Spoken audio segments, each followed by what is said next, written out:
All right, guys, what's going on? Welcome in. In this one, I'm joined by my buddy Kevin. You guys know who he is, Buffalo Jet fan. What's up, dude? What's going on, brother? Glad to be on. Yeah, and real quick before we dive into the video, I know I probably sound horrible. I know the visual is, definitely off here over on the East Coast due to the hurricane that was, originally supposed to hit Tampa pretty hard. But man, Jets, Steelers, both teams 1-2 this season. Where do you stand on what the Jets, really where the Jets are? Offensively, defensively, where do you stand? Well, I think offensively, I'm definitely willing to reserve my judgment until we get our quarterback back. I think that's fair. And I think that obviously really high on Garrett Wilson. I think there's been a lot of times where our receivers, our playmakers are getting open, but we had a backup quarterback in who either missed them, didn't see them, or the protection didn't hold up. So offensively, I'm optimistic that when Zach gets back in here, his mobility, his arm strength is going to take this offense to another level. Defensively, I got to be honest, I'm a little disappointed. I feel that we have a defensive minded head coach and it's year two, and we have a lot of veterans on the defensive side of the football. We're healthy on defense. And I feel like the defense really needs to start stepping it up. Second highest paid defensive line in the NFL, not quite getting it done. So I'm more optimistic on the offensive side of the ball right now, which is honestly surprising, not how I felt heading into the season. Damn, dude, I actually didn't know that. I didn't know that the Jets had the second highest paid line in football. That's crazy, man. That's absolutely nuts. And it was funny. I was doing a video a couple days ago, just kind of getting some stuff off my chest, like almost like a rant type of video. And I remember in the beginning, I was talking about Salah's comments about the Jets were essentially an expansion team before Joe Douglas arrived and everything like that. And I was thinking to myself, like, like originally back when the comments were made, I'm like, I'm just not buying into it. I have more faith in the 2019 and 2020 Greg Williams defense over this one. And I don't know, man. And so basically, what I did, I was checking out all the contracts over the last 2 years, and Joe Douglas has spent over $300 million investing in this team, and it looks worse than when this team was so-called an expansion team. So, man, that's crazy. I did not know that the Jets had the second highest paid defensive line. That's nuts. But Yeah, man. no, Only team in the NFL that has three defensive linemen making $10 million or more. Only team. and who would that be? Quinn and John Franklin Myers and Carl, right? Yep. Yeah, that's we need more production. I mean, really, that's the bottom line here.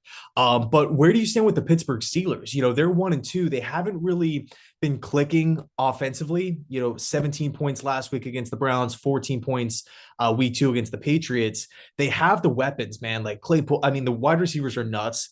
I like the tight end position. I like the running back position as well. It just seems like maybe there's some play calling issues. There's some quarterback issues for sure. Where's your confidence level at right now with this, as far as Jets success this Sunday? Well, it's interesting. The Pittsburgh Steelers this year remind me a little bit of the New York Jets, right? An underwhelming defense, basically a backup quarterback in a subpar offensive line, and really good skill position players on offense. And if you look at Vegas, says it's a 3-point game. I know Jets fans, it sounds cliche, like, oh, it's a winnable game. We always say it's a winnable game. But I think that if you look at our schedule, Ian, this is probably, the road game that the odds makers are going to give us the best chance to win. If we can't win this road game, it spells some trouble when we got to go to Green Bay and Denver and Buffalo and all that. I think that the biggest advantages the Steelers have is that they're at home and they have Mike Tomlin. But other than that, if you go position group by position group without TJ Watt and possibly without Minka Fitzpatrick, you can make an argument that the Jets have equal, if not slightly higher overall roster talent. I think it's definitely a game that should be a dogfight. I think if the Jets can make sure that the left tackle hole doesn't cost them the game, they have a good shot to win. Yeah, I was looking at the odds and everything like that, and the Jets are only they're getting three. Right. And typically you're thinking Jets Steelers last couple of seasons, you would think that line would be maybe like 6.5, 7, somewhere in there, but it's only three. Jets getting three on the road. I think obviously the game is supposed to be pretty tight here, but look, it's Zach Wilson's debut. I'm excited for it. I know you're excited for it. Everybody's excited.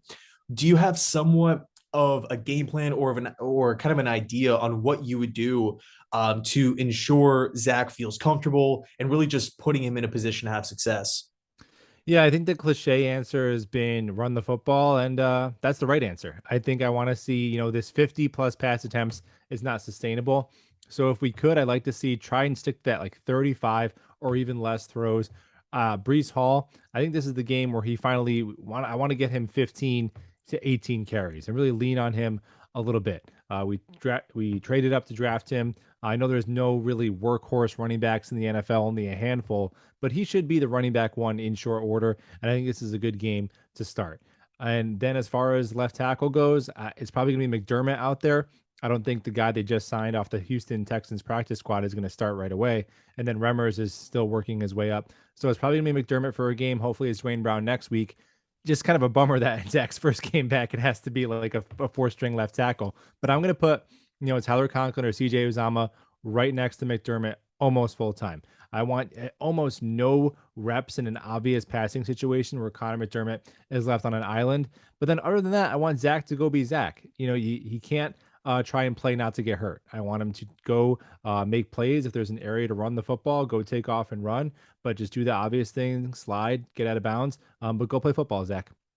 Yeah, dude, I love it, man. I really do. I think you pretty much hit the nail right on the head. Like, you can't expect the quarterback to throw it 59 times a game, 44 in week 2. I think it was 50, 52 in week 3 against the Bengals. Could be wrong on that number, but I mean, we're just throwing the ball all over the place. And it's not even like the score is reflective of that. I mean, we had 9 in week 1 and 12 in week 3. It's like, yeah, I understand we're down in these games, but let's not abandon the run. Let's feed Carter. Let's feed Brees Hall. Both guys are young enough. They have, so much. I guess youth is kind of a cliche, but it's not like they're Frank Gore at the end of their career. You know what I mean? Like, it's not like we have to worry about snap counts and everything like that.